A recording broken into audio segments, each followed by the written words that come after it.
पुराने दिनों में लड़कियों को बदमाश छोरों पर मरने की आदत, मगर अब वक्त बहुत बदल चुका है। मुल्क के नए सदर ने यह सब अपनी आंखों से देखा और बोले बस काफी हो गया। उन्होंने फैसला कर लिया कि नाबालिगों के जुर्म को जड़ से खत्म करना है। ऊपर से देखो तो यह जगह एक मामूली सुधार केंद्र लगती है, लेकिन मुल्क के हर बिगड़ैल बच्चे के लिए यह जहन्नम से भी बदतर ठिकाना है। यहाँ कोई फर्क नहीं पड़ता कि तुम कभी अपने मोहल्ले के गैंग का सरदार थे या किसी बड़े सियासतदान की औलाद। एक दफा इस जगह के अंदर कदम रखा तो तुम्हारी हैसियत बस एक जानवर जैसी रह जाती है। यहाँ उन्हें दिन भर बिना रुके बेरहम जिस्मानी सजा की ट्रेनिंग दी जाती है। उन्हें इंसानों की तरह बोलने तक की इजाजत नहीं, ना ही इंसानों की तरह खाने की। बस सुअरों जैसी आवाजें निकालो और सुअरों जैसा खाना ठूसो। और हर नाबालिग मुजरिम के सीने पर उसके जुर्म के हिसाब से एक अलग लेटर ग्रेड का निशान दागा जाता है। लेटर जितना ऊंचा, सुधार उतना ही खूंखार। और सुधार की मियाद कब तक? जब तक वो पूरी तरह सुधरा हुआ ना मान लिया जाए। जैसे कि झाओ चोंगशू, वो नाबालिग गिरोह का सरगना जिसका नाम सुनकर पुलिस वालों के भी हाथ पांव कांपते थे, उसे तब पूरी तरह सुधरा हुआ माना गया जब वो दिमागी तौर पर मुकम्मल तबाह हो गया। अपनी गंदगी पर उसका कोई काबू नहीं बचा। ये सब इसलिए हुआ क्योंकि यूथ प्रोटेक्शन एक्ट की वजह से मुल्क एच में नाबालिगों के जुर्म बेलगाम हो चुके थे। जिन उस्तादों ने इन बच्चों को सीधे रास्ते पर लाने की कोशिश की, वो खुद तसद्दुद का शिकार बने। यहाँ तक कि जब ये किसी को चोट पहुंचाते या जान से मार डालते तो जरा भी अफसोस नहीं होता था, क्योंकि इन्हें अच्छी तरह मालूम था कि यूथ प्रोटेक्शन एक्ट इनकी ढाल है, कोई सजा नहीं मिलेगी। इससे एक ऐसा दौर शुरू हुआ जहां कोई बड़ा बच्चों की गलतियां टोकने की हिम्मत नहीं रखता था। बदले का खौफ सबकी रूह में बैठ गया था। बड़े इन बच्चों के सामने सहम कर रहने लगे। मगर यह सब तब बदल गया जब हान मान शू सदर चुने गए। उन्होंने यूथ प्रोटेक्शन एक्ट को कूड़ेदान में फेंक दिया और एक नया कानून बनाया जिसका नाम रखा स्पेशल रिफॉर्मेशन एक्ट। हल्की सजा का जमाना खत्म। अब अगर ये जुर्म करें तो इन्हें सुधार की ट्रेनिंग दी जाएगी और तभी बाहर भेजा जाएगा जब पूरी तरह बदल जाएं। सीधी सी बात, अगर प्यार से समझाने का असर नहीं तो सख्ती ही आखिरी इलाज है। मगर अजीब बात है कि आज ये नाबालिग खुद अपने पैरों से चलकर खेल के मैदान में खून दान करने की लाइन में लगे हैं। बड़े लोग देखकर खुश हो रहे हैं कि ये तो सुधर गए, लेकिन असलियत कुछ और है। इनका मकसद बस ब्लड डोनेशन का सर्टिफिकेट हासिल करना है, क्योंकि एक सर्टिफिकेट ली मिनशू के पास 5000 करेंसी में बदला जा सकता है। और सर्टिफिकेट हाथ में आते ही सबसे पहला काम ली मिनशू के पास दौड़कर पैसे वसूलना। यह धंधा हमारे मुख्य किरदार ली मिनशू चला रहा है। वो एक 5000 का गिफ्ट कार्ड और एक ब्लड डोनेशन सर्टिफिकेट 10,000 में खरीदता है। असल में उसकी नजर बस उस सर्टिफिकेट पर है, क्योंकि उसकी असली कीमत करीब 12,000 बनती है। बीच का फर्क उसका मुनाफा बिचौलिए का काम। वो अच्छी तरह जानता है कि यह गैरकानूनी है, फिर भी रत्ती भर डर नहीं, क्योंकि उस जैसे नाबालिग को ज्यादा से ज्यादा एक चेतावनी का खत मिलेगा। असली खतरा तो दूसरे बदमाश बच्चों से है। और ली मिनसू जब खुशी खुशी नोट गिन रहा था, तभी अचानक उसके चेहरे पर एक जोरदार लात पड़ी। वो अपने गत्ते के डिब्बे समेत दूर जा गिरा। कई बदमाश उसके इर्द गिर्द जमा हो गए। एक बोला, लगता है आजकल बहुत माल कमा रहा है तू। मिनसू ने उन चेहरों को देखा और दिल ही दिल में खुद को कोसा। उसका सबसे बुरा डर सच हो गया था। ये बदमाश उसे घेर कर नए कानून का मजाक उड़ाने लगे, बोलने लगे कि यह रिफॉर्मेशन वगैरह सब बकवास है। तभी उनका सुनहरे बालों वाला सरदार लगातार कई बदबूदार पीले धुएं के बम फोड़ने लगा। मिनशू उसके तले दबकर यह जलालत बर्दाश्त कर रहा था। सुनहरे बालों वाला पूछता है, दूसरों को हिस्सा देना सीखा नहीं, या फिर इतनी अकड़ इसलिए है क्योंकि झाओ चोंगशू सुधार केंद्र चला गया है? इतना बोलकर उसने मिनशू के मुंह पर थूक दिया। बेइज्जती से कांपते हुए मिनशू चिल्लाया, झाओ चोंगशू के बिना तेरी औकात कुछ नहीं है। सुनहरे बालों वाले ने हंसकर कहा, हाँ मुझे पता है, चोंगशू मुझसे 100 गुना ज्यादा खतरनाक है, मगर इत्तेफाक देख, चोंगशू आज बाहर आ रहा है। यह सुनते ही मिनशू की आंखें फैल गईं। झाओ चोंगशू उस पूरे इलाके के नाबालिग गुंडों का बेताज बादशाह था। जिसे भी उसने चोट पहुंचाई वो भयानक अजाब से गुजरा, मगर कोई खुद को शिकार नहीं कहता था, क्योंकि हर किसी को इस शैतान से बदले का खौफ था। मिनशू भी इससे अलग नहीं। बस उसकी गुस्सैली शक्ल ही मिनशू के जिस्म में कंपकंपी दौड़ाने को काफी है। मिनशू को सहमा हुआ देखकर सुनहरे बालों वाले ने असली बात कही, अगर चोंगशू का गुस्सा नहीं भड़काना तो पैसे निकाल। मिनशू ने अपने बैग में हाथ डाला और बोला, ठीक है। मगर अगले ही लम्हे उसने सबके सामने बीच की उंगली खड़ी कर दी। सुनहरे बालों वाले का खून खोल गया। गंदी गंदी गालियां देता हुआ उसने घुटने से मिनशू के पेट में ऐसा मारा कि वो दोहरा हो गया। फिर जमीन पर पटककर पिटाई शुरू कर दी। चोंगशू के बिना तुझे लगता है कोई काबू नहीं कर सकता। सच में मुझे कमजोर समझ बैठा है। सुनहरे बालों वाले का दिल अभी भी नहीं भरा था। उसकी नजर पास पड़े एक फावड़े पर गई। आज वो मिनशू को ऐसा सबक सिखाना चाहता था कि याद रखे।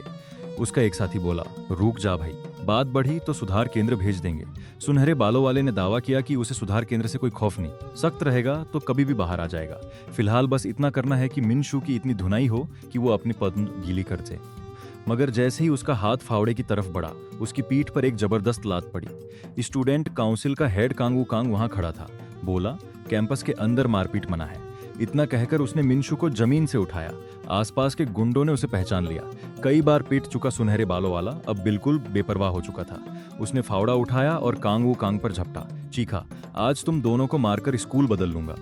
फावड़े को बचाकर कांगू कांग ने ठंडी आवाज में पूछा, सच में मुझे मारना चाहता है? फिर एक हाथ से उसका कंधा पकड़ा और जोर से जमीन पर दे मारा। बोला, कत्ल का अंजाम भुगत सकता है तू। अपनी हालत देखकर सुनहरे बालों वाले ने फौरन अपने साथियों को हमले का इशारा किया। तीनों चमचे एक साथ कांगू कांग पर टूट पड़े। मगर चमचे आखिर चमचे ही होते हैं।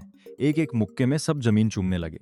नारंगी कपड़ों वाला मोटा लड़का पीछे से वार करने लगा, मगर कांगू कांग ने झुककर बचाव किया। फिर उसकी बाह को दोनों हाथों से जकड़ा और उसी की ताकत का इस्तेमाल करके उसे जमीन पर उलट दिया। जोश में आकर कांगू कांग बिना रुके आखिरी बदमाश की तरफ लपका। वो डरकर हाथ जोड़कर गिड़गिड़ाने लगा, मेरे पास मत आओ, मैं तो बस दिखावा कर रहा था। मगर बेचारा मार से बच नहीं पाया। ली मिनशू ने अपना बैग उठाया। दर्द से सिसकते हुए कांगू कांग से बोला, तूने ही तो कहा था कैंपस में मारपीट मना है। उसके सवाल पर कांगू कांग मुड़ा, फिर हल्की सी मुस्कान दी और बोला, ऐसे वक्त में तुम्हें मुझे नाम से बुलाना चाहिए। मिनशू ने सिर झुकाए आगे कदम बढ़ाया। बोला, अब तुम मेरे भाई नहीं हो, बस दखल देना बंद करो। मेरे साथ रहोगे तो तुम ही मुसीबत में पड़ोगे। कांगू कांग ने कहा, तुम मुसीबत नहीं हो, तुम मेरे भाई हो। मिनशू चाहे कुछ भी सोचे, हम हमेशा अटूट भाई रहेंगे। मिनशू एक पल ठहरा, फिर बोला, बस वो घड़ी उतार दो। अमीर घर में गोद लिया गया है तो उसके हिसाब से बदल दो, मुझे भी शर्मिंदगी होती है। कांगू कांग सिर खुजाते हुए बोला, मुझे फर्क नहीं पड़ता, वैसे तुम्हारे हाथ वाली घड़ी को बदलने की ज्यादा जरूरत है। घर लौटते हुए मिनशू के दिमाग में बार बार कांगू कांग की हरकतें घूम रही थीं। अगर आज की वजह से कांगू कांग का यूनिवर्सिटी में दाखिला रुक गया तो बहुत बुरा होगा। कांगू कांग स्टूडेंट काउंसिल का हेड है। मेडिकल स्कूल में उसकी जगह पक्की है। उसका असली नाम ली हुन यू है और वो ली मिनशू का सगा भाई है। बरसों पहले एक अमीर खानदान ने उसे गोद ले लिया था। मिनशू सोचता है कि अब उसके भाई का उससे कोई तल्लुक नहीं रहना चाहिए, उसे अपनी जिंदगी जीनी चाहिए, जबकि मिनशू अपना कोई ना कोई रास्ता खुद निकाल लेगा। और इस लावारिस कपड़े दान करने वाले बक्से के अंदर ही उसकी जिंदगी का रास्ता छुपा है। यहाँ उसने अपनी अब तक की सारी कमाई रखी है, 34 लाख। उसे अभी 66 लाख और चाहिए ताकि 1 करोड़ का निशाना पूरा हो सके। इसीलिए वो सोच रहा है कि क्या दूसरे स्कूलों में जाकर ब्लड डोनेशन सर्टिफिकेट बटोरने चाहिए। उसके अपने स्कूल में अगला खून दान 3 महीने बाद है। आखिर वो इस तरह पैसों के पीछे इतना पागल क्यों है? बात 2 साल पहले की है, जब वो अनाथालय से बाहर आया था। सरकार ने उसे 50 लाख मदद के तौर पर दिए थे, मगर उस रकम से वो एक बाथरूम का किराया तक नहीं भर सकता था और एक नाबालिग अनाथ को नौकरी कौन देता। इसीलिए वो गैरकानूनी जानते हुए भी पैसे कमाने का यही एक तरीका अपनाता है। जैसे ही मिनशू पैसे बक्से में रख रहा था, पीछे से एक आवाज आई। वो सुनहरे बालों वाला बदमाश किसी तरह उसका पीछा करता हुआ यहाँ तक आ पहुंचा था। उसने मिनशू का कंधा जकड़ा और बोला, एक मजेदार बात बताऊं, अगर तू पकड़ा गया तो जुर्म से कमाया हर पैसा सरकार जब्त कर लेगी। इतना कहकर उसने मिनशू के कान के पास ठहाका लगाया। मिनशू ने पूछा, आखिर तुझे चाहिए क्या? सुनहरे बालों वाले ने कहा, मैंने बोला था ना कि जब भी तुझे देखूंगा तेरी पतलून गीली करवा दूंगा। दूसरी तरफ कांग वू कांग की क्लास में शोर मच रहा था। तभी टीचर आया और सबको शांत करने को बोला। उसके पास एक ऐलान है, झाओ चोंगशू जो सुधार केंद्र गया था वापस आ गया है। मुझे यकीन है कि चोंगशू ने अपनी हरकतों पर सच्चा पछतावा किया है। मैं आप सब साथियों से गुजारिश करता हूं कि उसे कैंपस की जिंदगी में ढलने में मदद करे। यह सुनते ही क्लास में फुसफुसाहट शुरू हो गई। कोई बोला, अगर चोंगशू ने यह सुन लिया तो सर की खैर नहीं। कोई बोला, सुधार केंद्र कोई बड़ी बात नहीं, 4 हफ्तों में तो निकल आया। मगर अगला मंजर सबको पत्थर कर गया। वो नाबालिग गिरोह का सरदार जिसने हर बुराई की थी, अब एक पहिए वाली कुर्सी पर बैठा हुआ था। उसके चेहरे पर कोई हाव भाव नहीं। वो पागलों की तरह चिल्ला रहा था कि उसे पेशाब लगी है। पूरी क्लास के सामने उसकी पतलून से पेशाब की धार बहने लगी। तब जाकर सबको यह बात हड्डियों तक उतरी कि नया स्पेशल रिफॉर्मेशन एक्ट अब बच्चों का खेल नहीं रहा। उधर वेलफेयर अनाथालय के पास पुलिस ने एक गली के मुहाने पर घेराबंदी कर रखी थी। आसपास लोगों का हुजूम उमड़ा हुआ था। यहाँ एक कत्ल का मामला दर्ज हुआ था। ड्राइवर ने कांग वू कांग को बताया कि आज एकेडमी पार्टी के लिए शायद देर हो जाएगी, आगे किसी हादसे की वजह से ट्रैफिक जाम है। कांग वू कांग बोला, वो जगह मेरा पुराना अनाथालय है, वहां कुछ नहीं होना चाहिए। मगर अचानक उसकी नजर किसी चीज पर पड़ी। वो घबराकर फौरन गाड़ी का दरवाजा खोलकर बाहर कूदा। जमीन पर पड़ी घड़ी उसके भाईली मिनशू की थी। उसी लम्हे उसके सीने में बुरी आशंका ने जन्म लिया। वो भीड़ को चीरता हुआ आगे बढ़ा, मगर सामने का नजारा देखकर उसकी आंखें फटी की फटी रह गईं। ली मिनशू को पुलिस ने गिरफ्तार कर लिया था। उसके हाथों में हथकड़ियां थी। स्पेशल रिफॉर्मेशन एक्ट की धारा 243 के तहत उसे सुधार केंद्र भेजा जाएगा। नाबालिगों की संक्षिप्त अदालत में जज गुस्से से मिंशू को फटकार रहा था। बोला, तुम सुधार के कोई आसार नहीं दिखा रहे। भूलो मत कि तुम कत्ल के इल्जाम में बैठे हो। मिंशू ने सिर झुकाए दोहराया कि उसने किसी का कत्ल नहीं किया, मगर जज ने उसकी एक न सुनी। जज ने उसकी उंगलियों के निशान और खून के दाग वाली एक ईंट पेश की, साथ ही उसके पुराने सारे जुर्म। अगर लोग बस इसलिए दूसरों को मारने लगें कि उन बदमाशी हुई, पैसे लूटे गए या कोई नापसंद किया, तो इस दुनिया में लाशों के ढेर लग जाएं। तुम जुर्म इसलिए करते हो क्योंकि तुम्हें बड़ों पर भरोसा नहीं, तुम्हें बड़ों से मदद मांगना सीखना होगा। इसलिए रिफॉर्मेशन एक्ट की धारा 28 के तहत उसे सुधारात्मक हिरासत का हुक्म जारी किया गया। वो इस बस में दूसरे नाबालिग मुजरिमों के साथ सुधार केंद्र जाएगा। बस में इंस्ट्रक्टर चौड़ी मुस्कान लगाए सबको शांत रहने को बोला। मंजिल करीब आ रही है। जैसे ही बस अपनी मंजिल पर पहुंची, इन नाबालिग मुजरिमों को किसी खतरे का अंदाजा तक नहीं था, बल्कि ये शिकायत करने लगे कि इस गंदी जगह में सोएंगे कैसे। मगर जैसे जैसे बस अंदर गई, इनकी नजरें कुछ लड़कियों पर पड़ी जिनकी जिस्मानी बनावट कमाल की थी। दिल तेजी से धड़कने लगे। यहाँ तक कि किस लड़की को चुनना है, इसकी होड़ मच गई। इंस्ट्रक्टर ने फौरन टोका, यह गर्ल्स यूथ रिफॉर्मेशन सेंटर है, हमारी बिल्डिंग उस तरफ है। इस पूरे वक्त मिंशू खामोश खिड़की से टिका रहा। उसके जहन में जज की वो बात गूंज रही थी, बड़ों पर भरोसा करो। मगर जब वो सच बोल रहा था, तब किसी बड़े ने उस पर भरोसा नहीं किया, तो वो बड़ों पर कैसे भरोसा करे। थोड़ी देर बाद बस बॉयज यूथ रिफॉर्मेशन सेंटर पहुंची। शुरू में इन बदमाश बच्चों ने वहां के इंस्ट्रक्टरों के सामने खूब अकड़ दिखाई, मगर अगला मंजर देखकर उनके मुंह खुले के खुले रह गए। गोदने वाले कई मांसपेशियों वाले नाबालिग रोते बिलखते दौड़ रहे थे। दौड़ते हुए तरह तरह के जानवरों की आवाजें निकाल रहे थे। यह देखकर नए आए बेवकूफ बच्चे ठहाके लगाने लगे। तभी एक इंस्ट्रक्टर को कुछ दिखा। उसने तुरंत जोर से चिल्लाकर हुक्म दिया, सब सदस्य कसरत बंद करो। फिर वो मुजरिम नाबालिग जिनके सीनों पर लाल लेटर ग्रेड के निशान थे, सीधे और करीने से खड़े हो गए। जरा भी हिलने डुलने की जुर्रत नहीं। इंस्ट्रक्टर ने गरज कर कहा, निदेशक को सलाम, सभी कर्मी सलाम। सबने एक साथ हाथ उठाकर सलाम किया। निदेशक ने बिना कोई भाव दिखाए कहा, टीम के सदस्य कतार में आ जाओ। यह सुनकर मिंशू और बाकी सब सोचने लगे कि क्या उन्हें भी ऐसा करना पड़ेगा। उसी वक्त निदेशक के चेहरे पर शैतानी मुस्कान फैली। बोला, डॉग पोजीशन। उसके कहते ही नए आए बच्चे ताना मारकर हंसने लगे। मगर यह हुक्म सुनते ही बाकी सारे मुजरिम नाबालिग एक साथ अपना माथा जमीन पर मार बैठे। यह जानवरों जैसा बर्ताव कुछ नए लोगों को घिनौना लगा। वो पूछने लगे, क्या इसे यूथ राइट्स कानून के बारे में पता नहीं। उसी लम्हे निदेशक ने उनकी तरफ उंगली उठाई। लगता है कुछ कीड़े अभी भी बागी हैं। फिर चिल्लाया, पिगलेट्स। फौरन उन मुजरिमों के मुंह से सुअरों की चीखें निकलने लगीं। 10 मिनट में मैं उन कीड़ों को जानवर बना दूंगा। उसके मुंह से निकलते ही एक नया नाबालिग गुस्से से बोलने को हुआ, मगर अगले ही पल एक घूंसा उसकी शक्ल पर पड़ा। ली मिंशू और बाकी नए लोगों की आंखें फटी रह गईं। वो मुजरिम नाबालिग भूखे बाघों की तरह सुअरों की आवाजें निकालते हुए उनकी तरफ बढ़ रहे थे, जैसे अपना बरसों से दबा हुआ सारा गुस्सा इन नए आए लोगों पर उतारना चाहते थे। देखते ही देखते ज्यादातर को निपटा दिया गया। निदेशक बोला, अब बहुत अच्छा लग रहा है, तो अब से तुम सुअर नहीं रहे, सुअर से नौकर बन गए हो। अब तुम आम इंसानों की तरह बोल सकते हो। तब जाकर उन मुजरिमों ने इतने दिनों में पहली बार इंसानी जुबान में जी हाँ कहा। ली मिंशू चतुराई से जमीन पर मुर्दा बनकर पड़ा रहा। बाकी लोग या तो उन भूखे भेड़ियों से पिट रहे थे या इंस्ट्रक्टरों के पास मदद मांगने दौड़ रहे थे। मगर इंस्ट्रक्टरों के हमेशा मुस्कुराते चेहरों के पीछे छुपी नफरत को भांपना जरूरी है। वो इन सामाजिक कीड़ों से दिल की गहराई में नफरत करते हैं, इसलिए तसद्दुद ही उनका इकलौता हथियार है। बारीकी से तौली गई ताकत, नाजुक अंगों को बचाते हुए ऐसी मार जो सबक तो सिखाए मगर जान ना ले। मिंशू यह सब अपनी आंखों से देख रहा था। कोई भी कातिल नहीं बनना चाहता, ना वो बनना चाहता है। मगर उसी वक्त निदेशक उसके ठीक सामने आकर खड़ा हो गया। बड़ा तेज दिमाग है। हाँ नौजवान, अभी आए हो और हैरान होना चाहिए, मगर तुम यहाँ चाले चल रहे हो। मिंशू ने जैसे ही माफी मांगनी चाहिए, एक पैर उसके चेहरे पर रख दिया गया। माफी की जरूरत नहीं, मुझे चालाक शातिर चूहे पसंद हैं। अब से तुम मेरे मनोरंजन के लिए एक चूहा हो। और हुक्म दिया कि अब से मिंशू सिर्फ चूहे जैसी चींची करेगा। मजबूरन मिंशू ने मान लिया। तभी 2 इंस्ट्रक्टरों ने रिपोर्ट किया कि सबको काबू कर लिया गया है। फिर इन नए मुजरिमों को नंगा करके एक साथ घुटनों के बल बिठा दिया गया। अब अगला मरहला है उनकी जांच पड़ताल का मरहला। दूसरी तरफ कांग वूकांग झाओ चोंगशू के घर पहुंच गया। काफी देर तक दरवाजा खटखटाता रहा, मगर कोई जवाब नहीं आया। उसने जेब से कैंची निकाली और ताला तोड़ने लगा। जल्दी ही दरवाजा खुल गया। ताला खोलने की यह कला उसने बचपन में ही सीख ली थी। जब वो छोटा था, वो और उसका भाई ली मिनशू खाली मकानों में सेंध लगाया करते थे। मिनशू बाहर गली में पहरा देता और वो अंदर से कीमती सामान उठाता।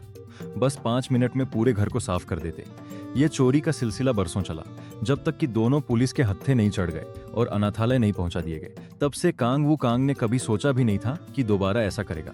मगर आज उसका मकसद चोरी नहीं, बल्कि अपने भाई का सुराग ढूंढना है। और झाओ चोंगशू, जो बिस्तर पर हाथ बंधे पड़ा था, वही इकलौता शख्स है जो जानता है कि उसका भाई कहाँ है। चोंगशू बिस्तर पर रोते हुए बड़बड़ा रहा था कि उसने फिर गंदा कर दिया। इस दिमागी तौर पर तबाह नाबालिग को देखकर कांग वो कांग सोचने लगा कि जिसने इसे इस हाल में पहुंचा दिया। कहते हो ऊंचाई से गिरा और सिर में चोट लगी, मगर तुम्हारे जिस्म पर कोई चोट या हड्डी की दरार नहीं है। मुझे डर है कि तुम्हारी इस हालत की कोई और वजह है। मगर चोंगशू अब उसकी बातें समझने के काबिल नहीं रहा, बस चिल्ला रहा है कि उसे पोटी जाना है। यह देखकर कांग वू कांग ने उसके सिर पर तमाचा झड़ा। तेरे लिए ये 4 हफ्ते थे, मगर मुझे नहीं पता मेरा भाई कब छूटेगा, तो जल्दी से मेरे सवालों का जवाब दे।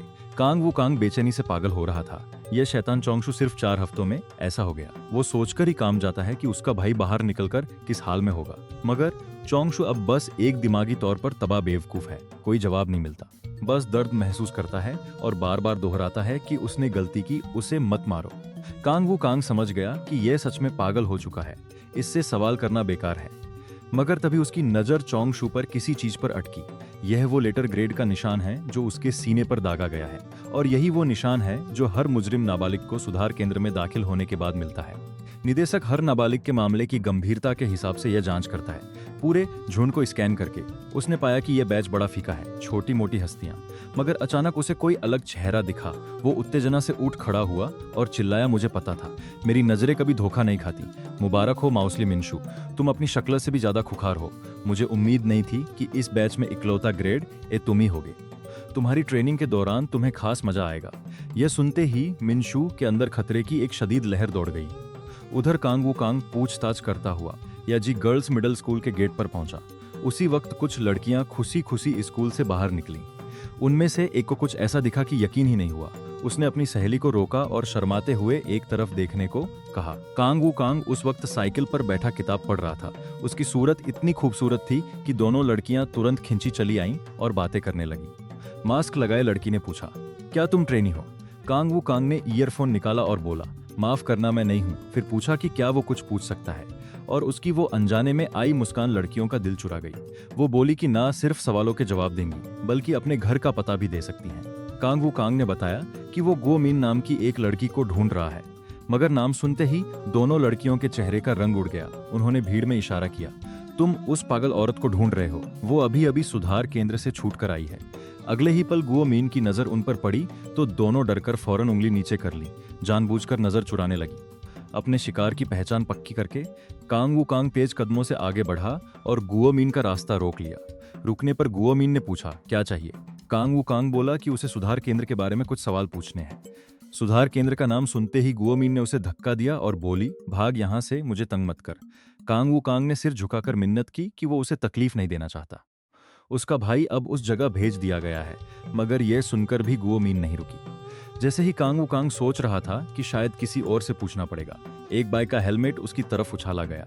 गुओ मीन ने इशारा किया, बैठो, इस जगह सुधार केंद्र के बारे में बात करना ठीक नहीं। सड़क पर कांग वू कांग ने पूछा कि आखिर किस बात ने उसका इरादा बदला। जवाब यह था कि गुओ मीन का भाई अभी भी वहां है। सुधार केंद्र के बारे में उसने बस 2 लफ्ज कहे, जहन्नम। इसी दौरान जिन नाबालिग मुजरिमों को अभी अभी सुधार केंद्र भेजा गया था, वो पहले ही 3 घंटे की बेरहम ट्रेनिंग झेल चुके थे। उनके पट्टे इतने थक गए थे कि लगातार कांप रहे थे, बस इतनी दुआ कर रहे थे कि यह शापित सजा जल्दी खत्म हो। मगर अगले ही पल इंस्ट्रक्टर के हुक्म पर मिनशू ने चूहे की चींची की। बाकी सब सुअरों की आवाजें निकालने लगे, मगर इंस्ट्रक्टर गालियां बकने लगा कि आवाजें गलत हैं। जब एक बोलूं तो सुअर की आवाज, जब 2 बोलूं तो उगुक की आवाज।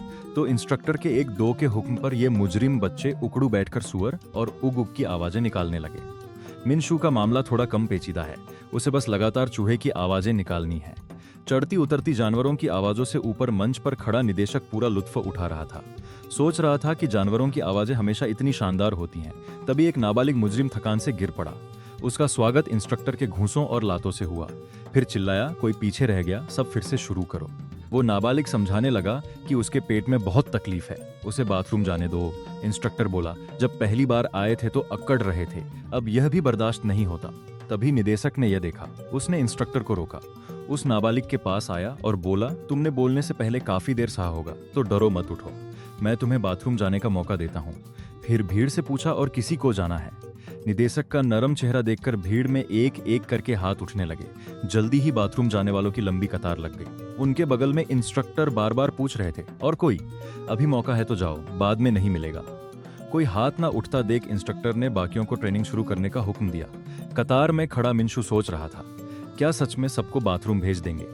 अगर नहीं जाने वालों को ट्रेनिंग जारी रखनी है तो हर कोई पेट दर्द का नाटक करके कतार में आ जाएगा, जैसा कि कुछ कर भी रहे हैं। और फिर निदेशक जो पहले पीटने पर उतारू था, अचानक इतना नरम क्यों? यह बात मिंशू को बहुत खटक रही थी। बिना कीमत की मेहरबानी पहाड़ पर उगे अनजाने फल जैसी होती है, जितना रसीला और लुभावना उतना ही लोग हाथ बढ़ाते हैं तोड़ने के लिए। कुछ देर सोचकर मिंशू ने हाथ उठाया और चूहे जैसी आवाज निकाली। इंस्ट्रक्टर दौड़कर आया और उसका नाम और मांग पूछी। मिंशू ने फिर चींची की, जब तक इंस्ट्रक्टर ने उसे इंसानी जुबान में बोलने का हुक्म नहीं दिया। तब मिंशू बोला कि उसके पेट का दर्द अचानक ठीक हो गया और वो ट्रेनिंग में वापस जाना चाहता है। उसके मुंह से यह निकलते ही इंस्ट्रक्टर ने उसकी गर्दन पकड़कर गरजते हुए कहा, मजाक लग रहा है तुझे? मिंशू ने समझाया, शायद बहुत जोर लगाने से पेट गड़बड़ हो गया और बाथरूम जाने का मन किया, मगर अब ठीक है, भाग यहाँ से कमीने, मैं तुझ पर नजर रखूंगा। बाथरूम की कतार छोड़कर लौटते मिंशू को दूसरे मुजरिम ताने मार रहे थे, मगर मिंशू अच्छी तरह जानता है कि यहाँ के लोग उन्हें जानवर मानते हैं। बाथरूम जाना इंसानों का काम है, जानवरों का इससे कोई लेना देना नहीं। जल्दी ही बाथरूम जाने वाले मुजरिमों को एक जगह जमा किया गया। निदेशक ने प्यार से हाथ बढ़ाकर कहा, इंसान हो या जानवर, सबको बाथरूम जाना होता है, रोकने से नुकसान होगा, आपको 30 मिनट का आराम मिलेगा। यह सुनकर कतार वालों के चेहरे पर जीत की मुस्कान तैर गई, मगर उसी निदेशक ने उनकी तरफ इशारा किया, मुस्कुरा रहे हो, मैं तुम्हारे बारे में बात नहीं कर रहा था, जो नहीं गई वो अब आराम कर सकते हैं, मगर तुम अब शुरू करो ह्यूमन सेंटीपीड ट्रेनिंग। इस वक्त मिंशू दिल ही दिल में शुक्रगुजार था कि उसे कुछ गड़बड़ लगी और उसने पैर पीछे खींच लिया। सेंटीपीड यानी कंजूरा, इंसानों और जानवरों से भी नीचे का वजूद। ये मुजरिम बच्चे दोनों हाथों से जमीन पर अपना जिस्म संभालेंगे, सिर से पीछे वाले के सिर तक जुड़े हुए। अगर इस दौरान कोई गिरा तो वक्त फिर से शुरू होगा। ये निदेशक की बनाई हुई पूरी तरह से खुदकार पाचक शौचालय है। इस दौरान इंस्ट्रक्टरों की लगातार मार भी झेलनी पड़ रही है। तुम कीड़े टट्टी करना चाहते थे ना, अब क्यों नहीं कर रहे? जल्दी करो। 30 मिनट बीते। इंस्ट्रक्टरों ने उनके जिस्म ठंडे पानी से धोए ताकि बदबू हवा में ना फैले। 3 घंटे पहले जो जंगली दरिंदों की तरह थे, वो अब कटने को तैयार जानवर बन चुके हैं। जैसे ही स्पीकर से छुट्टी की घंटी बजी, आज की ट्रेनिंग खत्म हुई। अब वक्त है खाने का और कमरों की बंदोबस्त का। मिंशू ने ट्रे में रखे उस खाने को देखा जो सुअरों के चारे जैसा लग रहा था। सोचा, क्या यह इंसानों के खाने लायक भी है? न बैठने की जगह, न बर्तन, बस जानवरों की तरह मुंह टेढ़ा करके खाने वालों का झुंड। खाने से पहले एक इंस्ट्रक्टर ने उन्हें शुक्राने का गीत गाने को कहा। मिंशू सोच ही रहा था कि यह शुक्राने का गीत क्या बला है कि इंस्ट्रक्टर के इशारे पर सब मुस्कुराते हुए एक साथ गाने लगे। हम इंसान नहीं हैं, हम सुअर और कुत्ते हैं जो दिया खाते हैं। यह शुक्राने का गीत कैफेटेरिया के बीचों बीच फ्रेम में जड़कर टांगा गया था। मिंशू समझ गया कि ये लोग बस जुबानी उन्हें जानवर नहीं कहते, सच में उन्हें जानवर मानते हैं। उसने हाथों से खाना उठाकर मुंह में ठूंसा।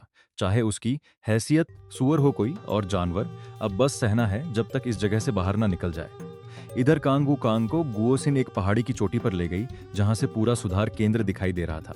कांगू कांग ने पूछा, क्या सच में तुम उस जगह को जहन्नम मानती हो? गुओसिन बोली, जहन्नम उस जगह से बेहतर है, वो इंसानों की जगह है ही नहीं। उसे हर रात वहां की घटनाओं के बुरे सपने आते हैं। अब वो भारी मात्रा में नींद की गोलियां खाए बिना सो नहीं सकती। फिर बोली, तुम्हें देखकर लगता है कि सच में अपने भाई की बहुत फिक्र है। कांगू कांग बोला, यह उनकी मां की आखिरी ख्वाहिश थी कि वो हमेशा उसकी हिफाजत करे, मगर आखिरकार वो ऐसा नहीं कर पाया, इसीलिए वो गुओसिन के पास आया है। उसे कुछ ना कुछ करना ही होगा, वरना बहुत देर हो जाएगी। और सुधार केंद्र से छूटने वालों में सिर्फ गुओसिन बिल्कुल सामान्य दिखती है। गुओसिन ने पूछा, क्या तुम जानना चाहते हो कि मैं उस जगह कैसे बची रही? कांगवू कांग ने फौरन पूछा, तो कोई रास्ता है? तुम वहां से सही से सलामत कैसे बाहर आई? अगले ही पल गुओसिन ने एक बेवकूफी भरा मुंह बनाया। फिर बोली, मैं इस तरह बेवकूफ बनकर रही। कांगवू कांग को लगा कि वो मजाक कर रही है। नाराज होकर बोला, गंभीर हो जाओ। मगर ये सुनकर गुओसिन ने अपने बाल ऊपर उठा दिए। उसके सिर पर जलने के निशान थे। ये देखकर कांगवू कांग की आंखें फैल गईं। वो जगह पूरे मुल्क के सबसे खतरनाक पागलों का अड्डा है। एक पल के गुस्से में लड़ाई हो गई। किसे पता था कि वो किसी का सिर खौलते तेल की कड़ाही में डुबो देंगे, और ऐसा पागलपन भरा चेहरा बनाकर रहने से उन्होंने मुझे जल्दी रिहा कर दिया। यह सुनकर कांग वुकांग सिर झुकाकर माफी मांगता रहा। मगर गो सिन बोली, मुझ पर तरस खाओगे तो मार डालूंगी। फिर कहा, तुमने पूछा था ना कि मार्किंग का क्या मतलब है। जब वो सब लड़कों और लड़कियों की ट्रेनिंग के मैदान पर पहुंचते हैं तो उनके जुर्मों के हिसाब से उनके दर्जे तय किए जाते हैं। उसके बाद कमरे इन दर्जों की बुनियाद पर बांटे जाते हैं।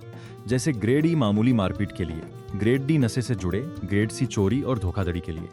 मिसाल के तौर पर वो खुद ग्रेड बी में थी, जो संगीन मारपीट के लिए है, और तुम्हारे भाई ली मिंशू के बारे में जो बताया वो यकीनन ग्रेड ए के कमरे में है, क्योंकि यह दर्जा सबसे खूंखार मुजरिमों के लिए है।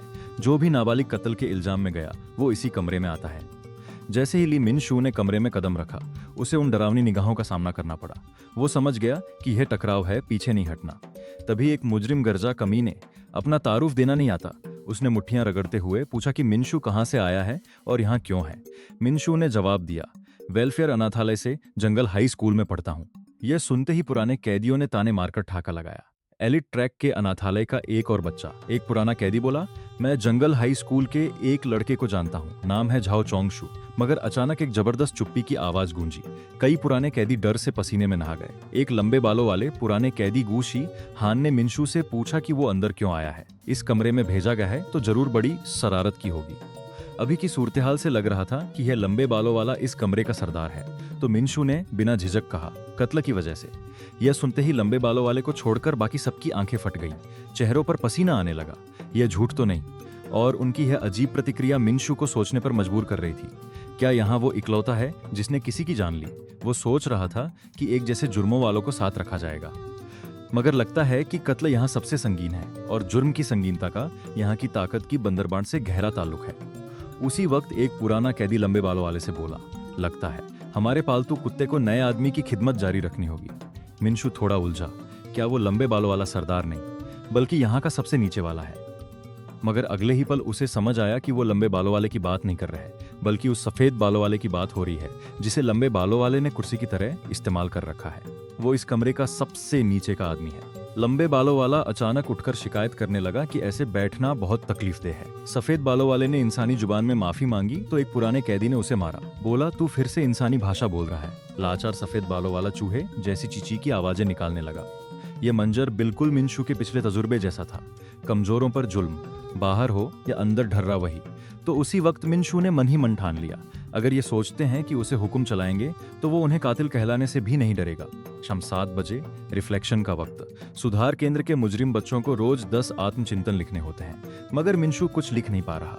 आखिर जिस सुनहरे बालों वाले ने उसे सताया, उसने उसे मारा नहीं था। अचानक एक कागज का गोला मिनशू की मेज पर आकर गिरा। 2 पुराने कैदी रिफ्लेक्शन पेपर से बेसबॉल खेल रहे थे। मिनशू ने उत्सुकता से पूछा, क्या तुम लोग रिफ्लेक्शन नहीं लिख रहे? पुराना कैदी बोला, उस बकवास का क्या करना, हमारा पालतू कुत्ता सब लिख देगा, तू भी मत लिख, सब उसे दे दे। मगर उसी वक्त सफेद बालों वाले ने अपना कुल्हा पकड़कर 2 बार भौंका। पुराने कैदी की इजाजत मिलने पर इंसानी जुबान में बोला कि उसे बाथरूम जाना है। दोनों पुराने कैदियों ने इजाजत दे दी। मगर जी सफेद बालों वाला राहत पाने वाला था। एक पुराने कैदी ने उसके पिछवाड़े पर लात जमाई। बोला, अब तू सिर्फ कुत्ता है, इंसान नहीं, तो कुत्ते की तरह पेशाब कर। दोनों की निगरानी में सफेद बालों वाले के पास कोई चारा नहीं बचा। रात 8 बजे नहाने का वक्त। हर किसी को सिर्फ 3 मिनट में साबुन और पानी से नहाना है। और सबसे बुरी बात, साबुन की एक छोटी सी टिकिया 50 लोगों में बंटती है। रात 9 बजे इंस्ट्रक्टर का मुआयना और हाजिरी। पुराने कैदी और मिनशू 1 से 5 तक नंबर बोलते हैं, मगर जब सफेद बालों वाले की बारी आती है तो वो एक चौंकाने वाली भौंकने की आवाज निकालता है, बिना सोचे समझे। यह पुराने कैदियों की धमकी है, अगर ऐसा नहीं किया तो मुआयने के बाद पिटाई होगी, और अगर किया तो इंस्ट्रक्टरों से पिटाई होगी। चाहे कुछ भी चुने, बच नहीं सकता। मगर सफेद बालों वाला भांप लेता है कि छोटी मार लंबी यातना से बेहतर है। मुआयने के बाद रात 10 बजे बत्तियां बुझ जाती हैं। दिन खत्म। इस वक्त मिनशू के दिल में कई तरह के जज्बात उमड़ रहे हैं। नींद नहीं आ रही, क्योंकि उसके बगल में सोने वाला सफेद बालों वाला रुक रुक कर रो रहा है। एक पुराना कैदी बस इतना बोलता है, इंसानों की तरह क्यों रो रहा है? सफेद बालों वाला फौरन मुंह ढंक लेता है, सिसकियां भरते हुए चींची की आवाजें निकालता है। सुधार केंद्र में सुबह जल्दी उठना लाजमी है। सुबह 5:30 बजे सफाई और हाजिरी का वक्त। 6 बजे हाजिरी के बाद स्टाफ नाश्ता लेकर आता है। मेज पर मिनशू ने उत्सुकता से पूछा, हम कैफेटेरिया में क्यों नहीं खा रहे? गंजे पुराने कैदी ने बताया, क्योंकि आज दोपहर बाहर ट्रेनिंग है, इसलिए आज अंदर खाना है। इस बार इंस्ट्रक्टरों ने थोड़ी इंसानियत दिखाते हुए चम्मच भी दिए हैं। मिनशू ने पूछा, खाने के वक्त पालतू कुत्ता कहाँ है? ये सुनते ही सब पुराने कैदी नीचे मेज के नीचे झांकने लगे। तब मिनशू को पता चला कि ये अजीबोगरीब मेज असल में सफेद बालों वाला खुद बना हुआ है। मिनशू बोला, काम तो करा रहे हो, कम से कम खाना तो दो। गंजा पुराना कैदी बोला, टेंशन ना ले, हम बॉबी की दोस्तों की तरह देखभाल करेंगे। गोदने वाला पुराना कैदी बोला, बिल्कुल सही, कहाँ मिलेंगे ऐसे यार जो खुद खिलाएंगे। इतना कहकर उन्होंने अपना बचा हुआ खाना एक साथ मिला दिया, हिलाया। दोस्तों का बनाया हुआ लजीज डॉग फूड मील तैयार। यह है बॉबी की स्पेशल डिश। सफेद बालों वाला अंदर ही अंदर गहरी नफरत कर रहा था, मगर खौफ से कुत्ते की तरह झुककर खाने के सिवा कोई चारा नहीं। मगर तभी मिनशू ने मेज को लात मारकर उलट दिया, चिल्लाया, यह मत खा। पुराने कैदी यह देखकर हक्के बक्के रह गए। मिनशू ने सफेद बालों वाले से पूछा, क्या तू सच में खुद को कुत्ता समझ रहा है? मून हान यू। मगर सफेद बालों वाले के चेहरे पर उम्मीद या शुक्रिया का कोई भाव नहीं था, बस कच्चा खालिस खौफ। यह सब लंबे बालों वाले पुराने कैदी गूसी हान की वजह से। उसने मिनशू को आगाह किया, इस जगह की अपनी दर्जाबंदी और अपने उसूल हैं। तुम बाद में आए हो तो इन उसूलों की पाबंदी करनी होगी। अगर पसंद नहीं तो लड़कर सरदार बन जाओ, मगर उससे पहले तुम्हें सफेद बालों वाले बॉबी को हराना होगा, क्योंकि एक बार चुनौती दे दी तो सफेद बालों वाले का दर्जा तुमसे ऊपर है। अगर मिनशू हारा तो वो इस कमरे का नया पालतू कुत्ता बनेगा। मिनशू ने गालियां निकाली। यह गंदा दर्जाबंदी का खेल कितना बचकाना है, मगर उसे खबर नहीं कि सफेद बालों वाला मून जुन भूखे भेड़िए की तरह उसे घूर रहा है। जैसे ही मिनशू ने कहा कि यह बंद करो, सफेद बालों वाले की मुट्ठी उसके चेहरे पर आ गिरी। सफेद बालों वाला जानता है कि आज शायद पालतू कुत्ते के हंसे से निकलने का आखिरी मौका है, इसलिए वो इसे गंवाना नहीं चाहता। लड़ाई देखकर पुराने कैदी चिल्लाने लगे, शाबाश बॉबी, यह तेरा रूकी दर्जा हटाने का मौका है। साथ ही मिनशू को ताना मारते हैं, पलटवार क्यों नहीं कर रहा? नया पालतू कुत्ता बनना चाहता है। मिनशू जानता है कि यह लड़ाई हारने का मतलब सबसे नीचे जाना है, मगर सफेद बालों वाले का आंसू पोंछते हुए उसे पीटना, यह बात मिनशू को उलझन में डाल रही है। इस बीच कांग वू कांग वेलफेयर अनाथालय पहुंचा। डायरेक्टर ने कहा, तुम कल भर्ती हो रहे हो, क्या सब जरूरी सामान ले लिया? कांग वू कांग एक पेंगुइन गुड़िया पकड़े बोला, सब तैयार है, यह मेरे और मिनशू के लिए अनमोल है। डायरेक्टर बोली, वो दोनों भाई अनाथालय के सबसे बड़े शैतान थे। खासकर कांग वू कांग हमेशा दूसरे बच्चों से लड़ता रहता था। बच्चे इतने डरते थे कि अनाथालय के पास भी नहीं फटकते थे। कांग वू कांग बोला, आपने गलत समझा। हालांकि मैं अक्सर बच्चों से लड़ता था, लेकिन वो मुझसे नहीं डरते थे, वो मिनशू से डरते थे। वो असली खतरनाक पागल है। जब एक बार उसका पारा चढ़ता है तो उसे कोई नहीं रोक सकता। उधर सफेद बालों वाला आंसू बहाते हुए सॉरी बोल रहा है, जबकि उसके हाथ पांव बेरहमी से हमला कर रहे हैं। उसके जहन में बस एक ही मकसद है, वो अब बॉबी नहीं बनना चाहता। मिनशू को पीट पीट कर नीचे गिरा दिया गया। उसने दोनों हाथों से सिर ढंक लिया। वो गंजा पुराना कैदी जो पहले मिनशू के कत्ल वाली बात सुनकर डरा था, अब अपनी असली शक्ल दिखा रहा है। मानो उसे यकीन हो गया कि मिनशू अब नया बॉबी बन चुका है। मारने के साथ ताना भी मार रहा है, यही वजह है कि तेरे माँ बाप ने तुझे फेंक दिया, बेकार कमीने नए बॉबी। मगर उसके मुंह से यह निकलते ही उसके सिर पर एक जानलेवा घूंसा पड़ा, जैसे कोई बटन दब गया हो। मिनशू पूरी तरह बदल गया। बस एक घूंसे में गंजे पुराने कैदी को बेहोश कर दिया। यह देखकर बाकी सब सन्न रह गए। खासकर सफेद बालों वाला मुनजुन पत्थर की मूर्त बन गया। जैसा कांग वू कांग ने कहा था, असली खतरनाक वो है। और गुस्से में मिनशू के दिमाग में बस एक ही बात गूंज रही थी, यहाँ के हर एक को बॉबी बनाना है। मैंने कहा था ना, तुम सब नए बॉबी बनोगे। मगर तभी एक पुराने कैदी ने उसकी पीठ पर लात मारी। 3 पुराने कैदी अब एक हो गए। हम सबको बॉबी बना देगा। पागल है तू, अकड़ दिखा रहा है। यह ग्रेड ए का कमरा है।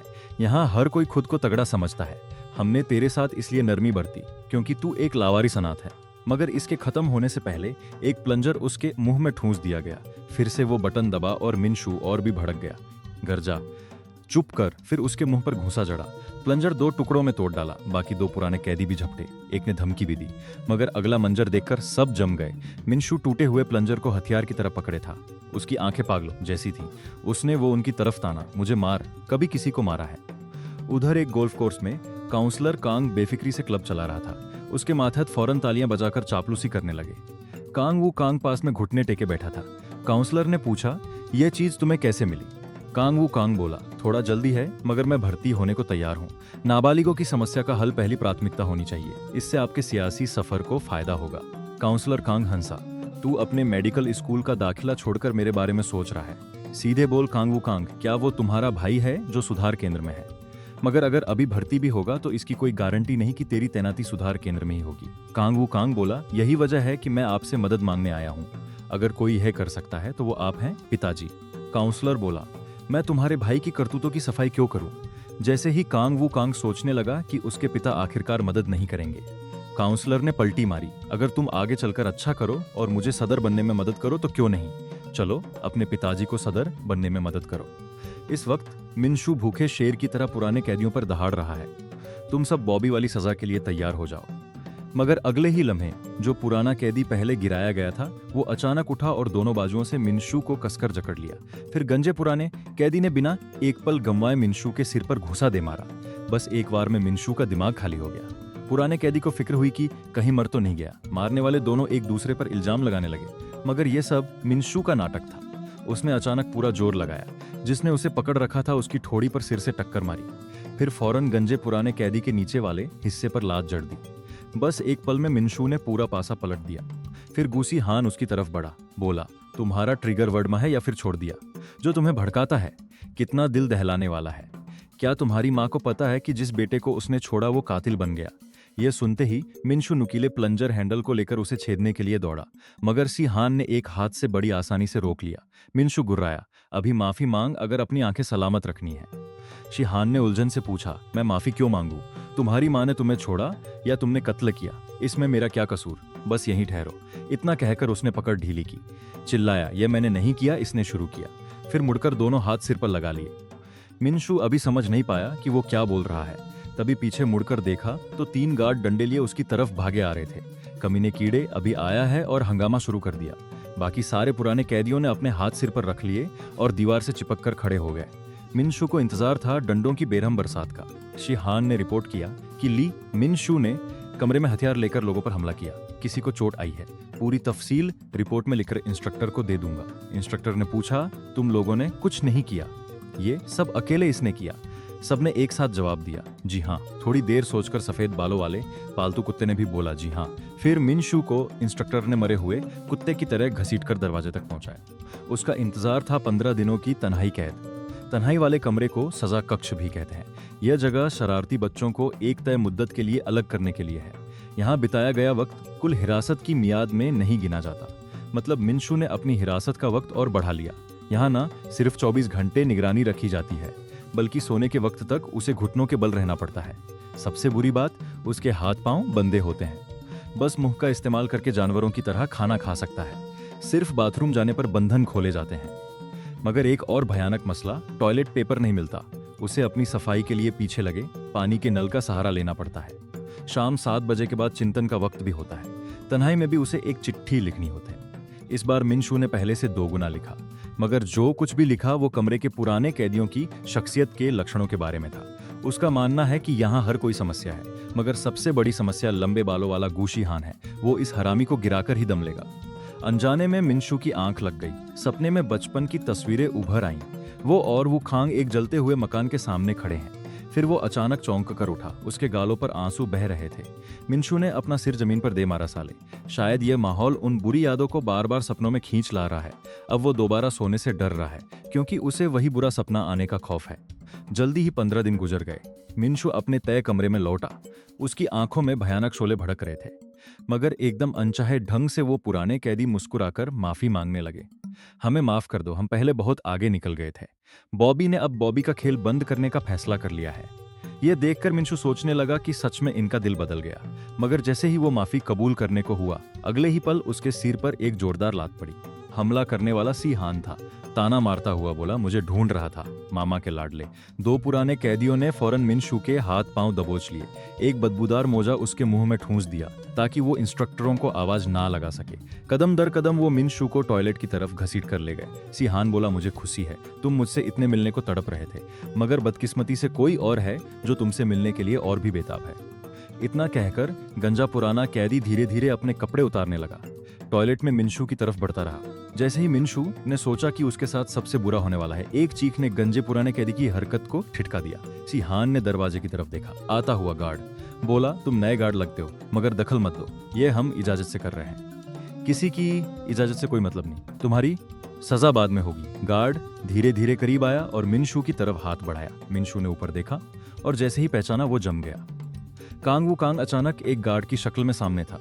उसने मिनशू की तरफ हाथ बढ़ाया। उसके पास एक पूरा नक्शा तैयार था। जब तक मिनशू उसकी बात मानेगा, जल्दी ही अपनी आजादी हासिल कर लेगा।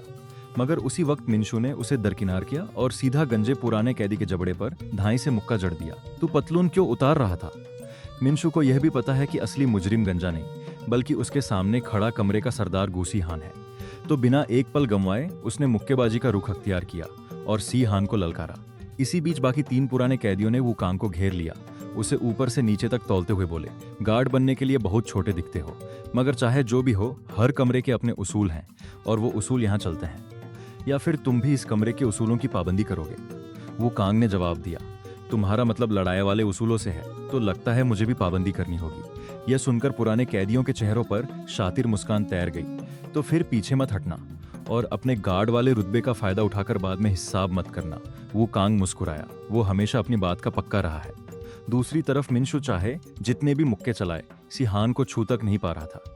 सिहान तना मारता रहा, खड़े होने की भी ताकत नहीं बची और चिल्ला रहा है। इसी बीच उसने मुड़कर बाकियों की हालत देखी और उसकी आंखें फट गईं।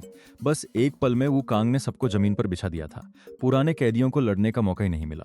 वो सोच ही रहा था कि यह क्या हो रहा है, तभी मिंशू का हमला चोरी से आया। ध्यान बंटने की वजह से उसकी ठोड़ी पर मिंशू का जबरदस्त मुक्का पड़ा।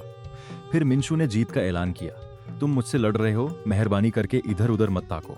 वो वार खाने के बाद शी हान के माथे पर नसें तन गई। उसने सोचा था कि रोककर रखने से मिंशू अपनी औकात समझ जाएगा, मगर अब उसने खुद तय किया कि इस आदमी को बताएगा कि असली ताकत का फर्क क्या होता है। जानता है बॉबी क्यों बना? बेखौफ मिंशू फिर से खड़ा हुआ, लात चलाते हुए चिल्लाया, कैसा बॉबी? मुझे कोई फर्क नहीं पड़ता।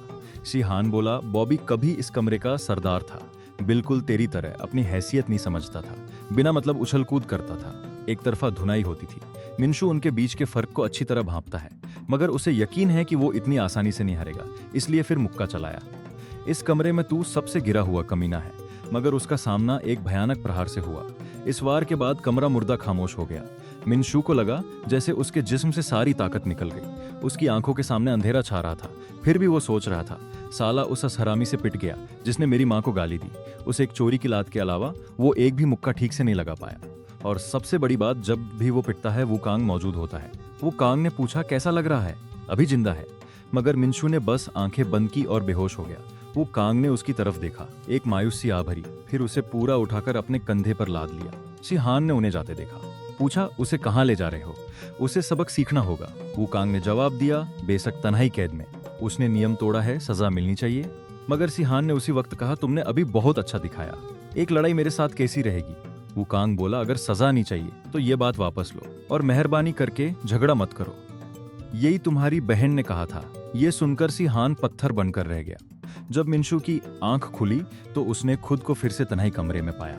मन ही मन गुर्राया कि अगली बार जब कमरे में लौटेगा तो शिहान के सारे बाल नोच डालेगा। उसके पेट में भयानक मरोड़ उठ रहा था। वो टॉयलेट में बैठा। राहत लेने के बाद पता चला कि नल से पानी नहीं आ रहा, मतलब सफाई के बाद हाथ नहीं धो पाएगा। मगर तभी उसकी नजर बगल में रखे टॉयलेट पेपर पर पड़ी। उसे अजीब लगा, इस बार तन्हाई में न सिर्फ टॉयलेट पेपर रखा है बल्कि उसके हाथ पांव भी बंधे नहीं हैं। तब उसे एहसास हुआ कि वो कोई अहम बात भूल गया है। अचानक कुछ याद आया और उसने लोहे के दरवाजे पर मुक्का मारा। बाहर गार्ड से चिल्लाया, तू यहाँ कैसे आ गया? क्या दिमाग खराब हो गया है?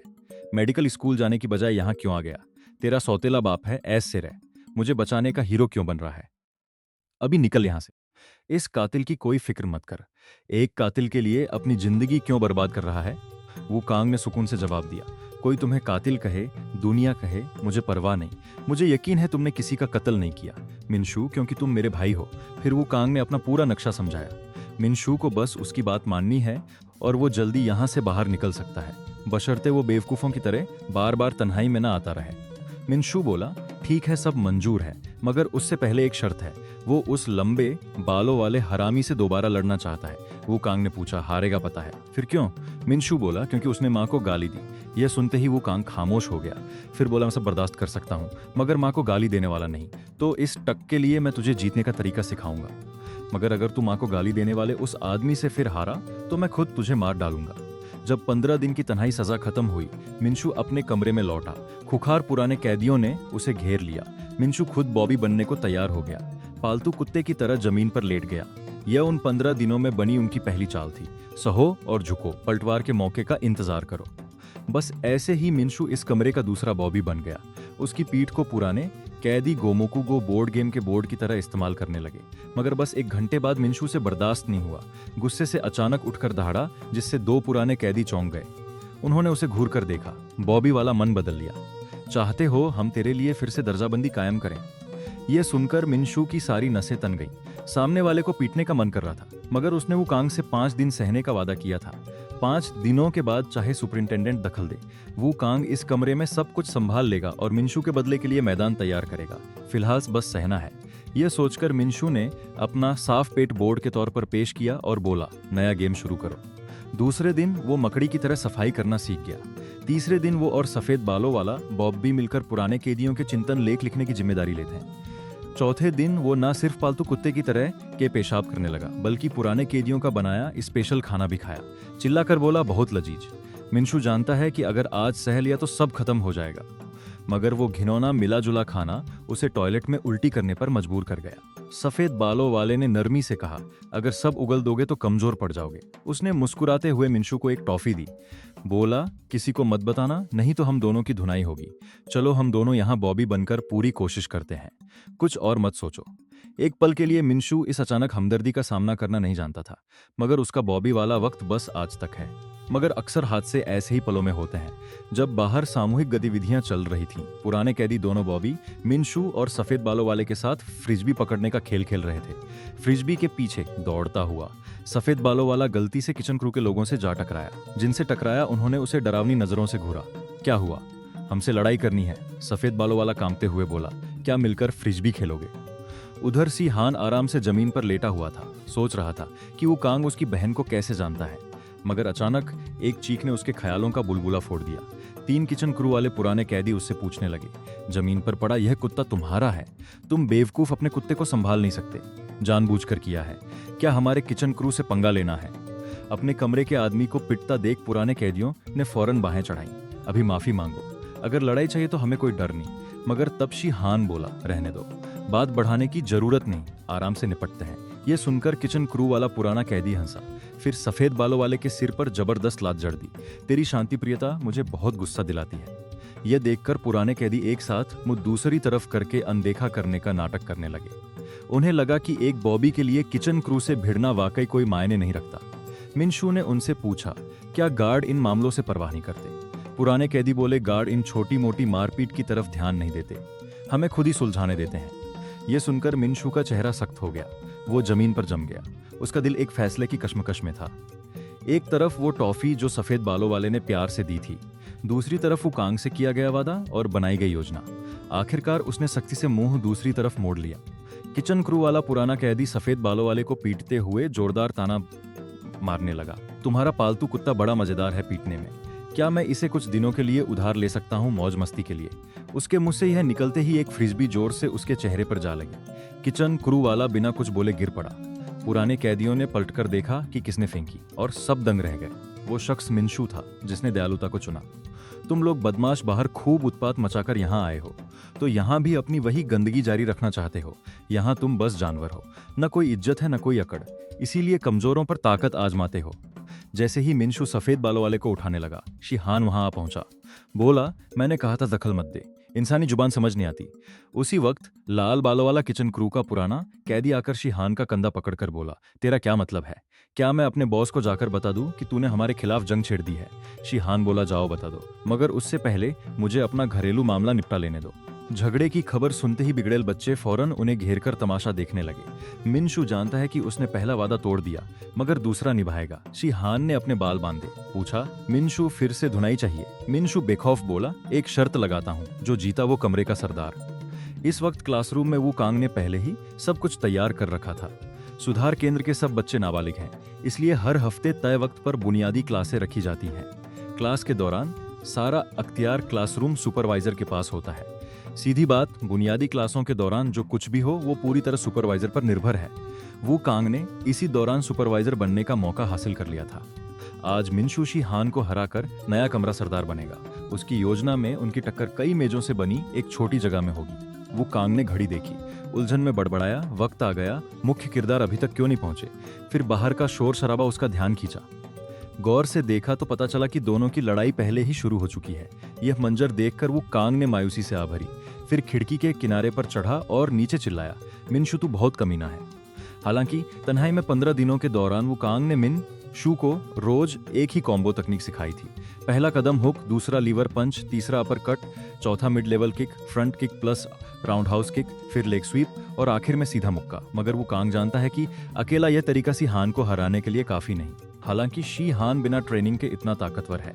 वुकांग की नजर में उसकी तकनीकें दिखावटी हैं, बिना ठोस जड़ के। उसकी चालों में कोई तरतीब नहीं। बस अगर मिनशू इस कॉम्बो तकनीक को 15 दिनों में मास्टर कर ले और उस खास मैदान यानी क्लासरूम में लड़े जहां उसने कई कोने बनाए हैं ताकि सी हान को घेरा जा सके, माहौल का फायदा उठाकर उसे कोने में धकेला जा सके। एक बार मिनशू ऐसा कर ले तो उसका कॉम्बो यकीनन सी हान पर लगेगा और वो जीत जाएगा। मगर अब मिनशू ने पूरी योजना का सत्यानाश कर दिया। वुकांग इस वक्त सीढ़ियों से नीचे भागा। सोचा उसका भाई हमेशा की तरह बागी है। जब वो पहुंचा तो मुजरिम बच्चों की बनी इंसानी दीवार उसे सामने की हालात साफ देखने दे रही थी। अब योजना बनाने का वक्त नहीं बचा। वो अपने रुतबे का इस्तेमाल करके इस लड़ाई को रोक सकता है। मगर तभी पॉपकॉर्न का एक दाना उसकी तरफ उड़ा। सुपरिंटेंडेंट ने पूछा, क्या कर रहे हो? मेरी मौज क्यों खराब कर रहे हो? सुपरिंटेंडेंट को देखकर वुकांग ने फौरन सलाम ठोका। मैं नया गार्ड कांग वुकांग हूँ। ये बच्चे लड़ रहे थे, मैं उन्हें रोकने जा रहा था। सुपरिंटेंडेंट ने डांटा, क्यों रोक रहे हो? क्या तुमने किंगडम ऑफ बीस्ट नहीं देखा? वो विदेशी जंगली जानवरों का प्रोग्राम। मान लो उस प्रोग्राम में सांप चूहे को खाना चाहता है तो कैमरा क्रू क्या करता है? बिल्कुल कुछ नहीं, क्योंकि सांप का चूहा खाना कुदरत का नियम है। दोस्त, हमें उनकी लड़ाई में दखल नहीं देना चाहिए। कुदरत के नियम की इज्जत करो। वैसे भी दूसरों को लड़ते देखना काफी मजेदार नहीं है? सुपरिंटेंडेंट का पागलपन भरा अंदाज देखकर वुकांग को समझ आ गया कि अब वो बस हुक्म मानने के सिवा कुछ नहीं कर सकता। मिनशू लगातार वुकांग की सिखाई कॉम्बो तकनीक से हमला करने की कोशिश कर रहा है, मगर फिर भी सी हान को छू नहीं पा रहा, बल्कि बार बार मुंह पर मुक्के खा रहा है। बिल्कुल वैसा ही जैसा वुकांग ने कहा था। दीवार के बिना अकेली कॉम्बो तकनीक से उसे मारना नाकाफी है, मगर ताकत के इतने फर्क की वजह से मिनशू के पास इस वक्त बस कॉम्बो तकनीक भरोसा करके वार करना ही इकलौता रास्ता है। मगर बिना रूह का खोखला दांव आखिरकार बेकार है। सी हान ने मौका पाकर लात मारकर उसे उड़ा दिया। जैसे ही मिनशू भीड़ से जा टकराया, लोग उस पर गालियां बरसाने लगे। यह हालात देखकर वुकांग ने अपना चेहरा हाथों में छुपा लिया। दुआ कर रहा था कि उसका भाई जल्दी हार मान ले ताकि बाद में पलटवार की कोई और तरकीब सोची जा सके। फिलहाल भीड़ में जाकर गिरने के बाद मिनशू के घुटने में भयानक दर्द हो रहा है। वो जानता है कि ऐसे ही चलता रहा तो पिछली बार की तरह हारेगा। ज्यादा चोट खाने से बचने के लिए उसके दिमाग में हथियार डालने का ख्याल आने लगा। तभी एक हाथ ने मिनशू को वापस धक्का दिया। कई लोग चिल्लाए, बेवकूफ कहीं का, किस धुन में खोया है, वापस जा लड़। अगर अब हार गया तो हमसे जवाब देना होगा। जेब में हाथ डाले शी हान ने भी पूछा, यह मामा का लाडला क्या कर रहा है? अपनी मम्मी को ढूंढ रहा है। यह सुनकर मिनशू हंसने लगा। उसके दिमाग में एक तरकीब बन चुकी है। शी हान ने पूछा, हंस क्यों रहा है? मिनशू बोला, कुछ नहीं, मगर लगता है मुझे तेरी अच्छी धुनाई करने का जुगाड़ मिल गया। दोनों को फिर से रिंग में देखकर भीड़ ठहाके लगाने लगी। शी हान ने जमाई ली, बोला, मस्ती का वक्त खत्म। मिनशू थोड़ा तना, फिर बोला, हाँ मुझे भी लगता है, अब इसका फैसला कर ही लेते हैं। हालांकि उसे अब समझ आ गया कि कॉम्बो तकनीक को कैसे अंजाम दिया जाए, मगर सी हान को अपनी तरफ खींचना सबसे बड़ी रुकावट है। वुकांग ने पहले ही चर्चा की थी। मिनशू की मौजूदा ताकत से वो खुद सी हान को कोने में नहीं धकेल सकता। इकलौता तरीका है उसे भड़काना, उसे हमलावर बनाना, ताकि वो खुद मिनशू के करीब आए जो कोने के पास खड़ा हो। और वुकांग ने मिनशू को एक ऐसी बात बताई थी जो सी हान को 100% भड़का देगी। मिनशू ने शातिर अंदाज से शी हान को चिल्लाकर कहा, ऐ तुझे गुओ मीन की शक्ल कैसी लगती है? यह सुनते ही शी हान सच में आग बबूला हो गया। बिना पल गंवाए उसने मिनशू पर मुक्का चलाया जो इंसानी दीवार के पास खड़ा था। उम्मीद के मुताबिक यह दांव काम कर गया। मुक्का लगने से पहले ही मिनशू ने हथेली से उसे रोका। फिर उसी लम्हे उसके बाल पकड़कर जोर से खींचे और अपना जिस्म घुमाया। हालात पलट गए। बोला, लगता है तुम्हारी बहन तुम्हारे लिए बहुत खास है। शुरू में शी हान ने सोचा कि मिनशू का उसे मारना महज इत्तेफाक है, मगर जैसे ही उसने अपना जिस्म हिलाकर अगले मुक्के से बचने की कोशिश की, उसे एहसास हुआ कि उसका जिस्म तमाशबीनों से बंध गया है। ना ठीक से बचाव कर सकता है, ना पलटवार। बस मिनशू की मुट्ठियां अपने सिर पर बरसती देख सकता है। जब भी पलटवार करना चाहता, पीछे की भीड़ उसे रोक देती। भागने का कोई सहारा नहीं। तब शी हान को एहसास हुआ कि वो जाल में फंस गया है। पलटवार और बचाव दोनों नामुमकिन, क्योंकि पीछे तमाशबीन है। इंसानी दीवार से बचने की कोशिश का मतलब है मिनशू के और मुक्के खाना। सीधी बात, वो अब बैठा हुआ बत्तख है। सबसे बेहतर यही कि दोनों हाथ उठाकर सिर बचाए। जैसे ही सी हान ने पलटवार का मौका देखा, मिनशू ने साइड किक से उसके पैर के जोड़ पर वार किया। इस वक्त मिनशू लगातार कॉम्बो तकनीकों की बारिश कर रहा था। इन दिनों की सारी कुंठा बाहर निकाल रहा था। उसे डगमगाते हुए पीटता रहा, मगर जानता था कि हमले रुकने नहीं चाहिए, एक पल की भी सांस नहीं देनी है। लगातार बरसते वार शी-हान के जिस्म के हर हिस्से पर पक रहे थे। उसकी चेतना धुंधलाने लगी। शी-हान जानता है कि और ज्यादा मार बर्दाश्त नहीं कर सकता। अगर अगला वार ना रोक पाया तो पूरी तरह हार जाएगा। मगर अब उसके हमले उतने ही सुस्त और बेजान होते जा रहे थे। बेबस पलटवार की उम्मीद खत्म हो चुकी थी। मैंने तुझे चेताया था, मेरी माँ को गाली मत दे, सोचकर ही गुस्सा आता है। इस वक्त कमजोर मिंशू को बाजी पलटता देखकर भीड़ पूरी तरह पागल हो गई और मिंशू मानो जुनूनी हो गया था। हर मुक्के के साथ पूछ रहा था, अगर हालात नहीं पता तो दूसरों की माओं के बारे में बिना मतलब जबान मत चलाओ। जब तक कि उसका आखिरी मुक्का खाली नहीं गया, तब उसे एहसास हुआ कि शी-हान बहुत पहले ही बेहोश हो चुका है। शी-हान के गिरते ही सबके जबड़े लटक गए। कमरे के 3 पुराने कैदी तो खास तौर पर हिल गए। शी-हान के गिरने का मतलब मिंशू नया कमरा सरदार बन गया। अब थका हुआ मिंशू फिर भी गुस्से में है। समझ नहीं आ रहा कि गिरने तक भी शी-हान ने माँ को गाली देने की माफी क्यों नहीं मांगी। मगर अचानक सारे मुजरिम बच्चे एक साथ हटकर रास्ता बनाने लगे। सुपरिंटेंडेंट गार्डों की टोली लेकर उसकी तरफ बढ़ रहा था। बोझे लगा था तुम नहीं जीत सकते। उम्मीद नहीं थी कि सच में जीत जाओगे। लगता है एनिमल किंगडम काफी दिलचस्प है। चूहे ने सांप को हरा दिया। हांफता हुआ मिंशू अभी भी समझ नहीं पा रहा कि वो क्या बोल रहा है। सुपरिंटेंडेंट अचानक उसके कान के पास आया और बोला, चूहा आखिर चूहा ही रहता है, लड़ता भी है तो चालबाजियां करने में माहिर। यह सुनकर मिंशू बस चींची करके जवाब देने की हिम्मत जुटा पाया। इस वक्त वो कांग ने शी-हान को उठाया। सुपरिंटेंडेंट से पूछा क्या करना है। सुपरिंटेंडेंट बोला, बस उसे तन्हाई में या कहीं भी फेंक दो। हुक्म सुनकर वो कांग फौरन काम में लग गया। मिंशू के पास से गुजरते हुए शिकायत की, यह बच्चा कितना नाफरमान है, किस पर गया है। मिंशू ने मुस्कुराते हुए जवाब दिया, शायद अपने भाई पर। हालांकि योजना में गड़बड़ हो गई थी, मगर खुशकिस्मती से बिना किसी बड़े नुकसान के पूरी हो गई। अब वक्त था योजना के दूसरे मरहले में दाखिल होने का। एक दिन बाद एक आर्ट स्टूडियो में गुओसिन ने पूछा, तो मेरा भाई तन्हाई में चला गया। वो कांग ने शर्मिंदगी से कहा, मुझे अफसोस है, चीजें बेकाबू हो गई, यह योजना का हिस्सा नहीं था। मगर गुओसिन ने उसे हिलने को कहा, क्योंकि वो कांग उसकी पेंटिंग के लिए मॉडल बना हुआ था। वो कांग ने पूछा, और कितनी देर? यह पोज बनाए रखना बहुत मुश्किल है। गुओसिन बोली, हो गई। शायद यह कृति उसे आर्ट स्कूल की सबसे ऊपर की स्टूडेंट बना देगी। मगर जब वो कांग ने तस्वीर देखी तो उसका चेहरा गुस्से से तमतमा गया। आखिर इसका कला से क्या लेना देना है? और उसने उसकी तस्वीर बनाई थी। थोड़ी बातचीत के बाद गुओसिन ने वो कांग को आगाह किया कि उसके भाई पर मुसीबत आ सकती है, क्योंकि मिंशू ने किचन क्रू को नाराज कर दिया है। वो खुद सुधार केंद्र में रही है तो लड़कियों के किचन क्रू की सदस्य थी। कभी कभी लड़कों के किचन क्रू से बातचीत हो जाती थी। उसे याद है कि लड़कों किचन क्रू बहुत ताकतवर गिरोह है। अगर तुम उनमें से एक को भी नाराज कर दोगे तो वो एक एक करके तुम्हें परेशान करेंगे। और एक शख्स है जिस पर खास ध्यान देने की जरूरत है, किचन क्रू का सरदार झांगदाबो। इसी बीच खाना लेने गया। मिंशू उसी से टकरा गया। उसने मिंशू की प्लेट में सालन डाला, बोला, इसे थोड़ा और दो। मगर जल्दी ही सालन का रस पूरी ट्रे में फैल गया। मिंशू ने बेदली से कहा, ये थोड़ा ज्यादा हो गया। मगर झांगदाबो ने जवाब दिया, सामान्य है, आखिर तुमने हमारे किचन क्रू को नाराज जो किया है। अब किचन क्रू के सरदार झांगदाबो की उकसाने वाली हरकत का सामना करते हुए मिंशू ने बेवकूफ बनने का फैसला किया। उसने अपनी तरफ इशारा किया। पूरी तरह उलझन में दिखता हुआ पूछा, क्या आप मुझे ही कह रहे हैं? यह सुनकर असमंजस में पड़ा झांगदाबो पूछने लगा, क्या तू ली मिंशू है? मिंशू ने माना कि हाँ, यही उसका नाम है, मगर बोला कि यह कोई और भी हो सकता है, क्योंकि यह नाम काफी आम है। यह सोचकर कि शायद गलती हो गई, झांगदाबो ने अपने आदमियों से कहा कि पहले पक्का करो फिर बताओ। मगर उसका एक आदमी मिंशू की तरफ उंगली उठाकर चिल्लाया, यही है वो। मगर मिंशू तब तक कैफेटेरिया से बाहर भाग चुका था। भागते हुए खुद को बधाई दे रहा था कि वो इतना शातिर है कि एक बार फिर बच निकला।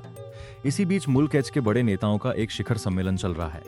अलग अलग सियासी जमातों के 3 नुमाइंदे सदर हान मानशू से मिलते हैं।